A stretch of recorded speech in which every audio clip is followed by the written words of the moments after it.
Hi, everyone. I've always represented the common American man and woman as a member of the House of Representatives, which is why I've always been despised in Washington, D.C., and just never fit in.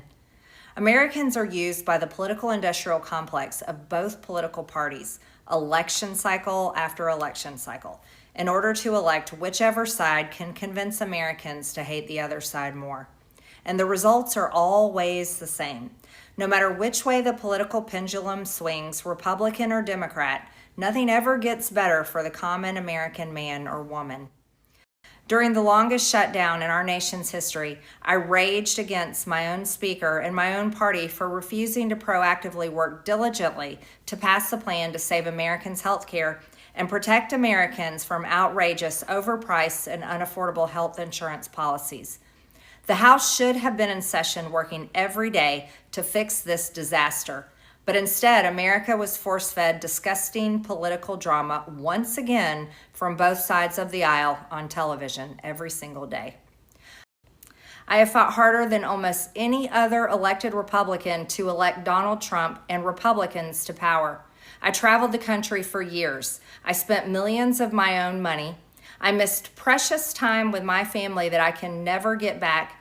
And I showed up in places like outside the New York courthouse in Collect Pond Park against a raging leftist mob as Trump faced Democrat lawfare.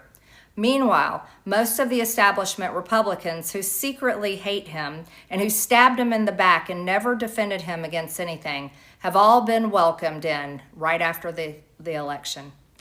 And I will never forget the day I had to leave my mother's side as my father had brain surgery to remove cancerous tumors in order to fly to Washington, D.C. to defend President Trump and vote no against the Democrats' second impeachment in 2021.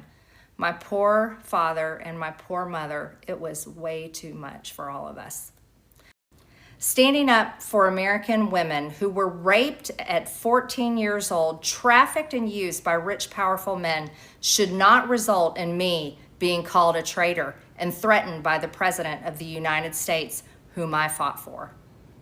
However, while yes, hurtful, my heart remains filled with joy, my life is filled with happiness, and my true convictions remain unchanged, because my self-worth is not defined by a man, but instead by God, who created everything in existence. You see, I have never valued power, titles, or attention in spite of all the wrong assumptions about me. I do not cling to those things because they are meaningless and empty traps that hold too many people in Washington. I believe in term limits and do not think Congress should be a lifelong career or an assisted living facility. And I have fought against Democrats' damaging policies like the Green New Deal, wide open, deadly, unsafe border policies, and the trans agenda on children and against women. With that has brought years of non-stop, never-ending personal attacks, death threats, lawfare, ridiculous slander and lies about me that most people could never withstand even for a single day. It has been unfair and wrong, not only to me, but especially to my family, but it's been wrong to my district as well.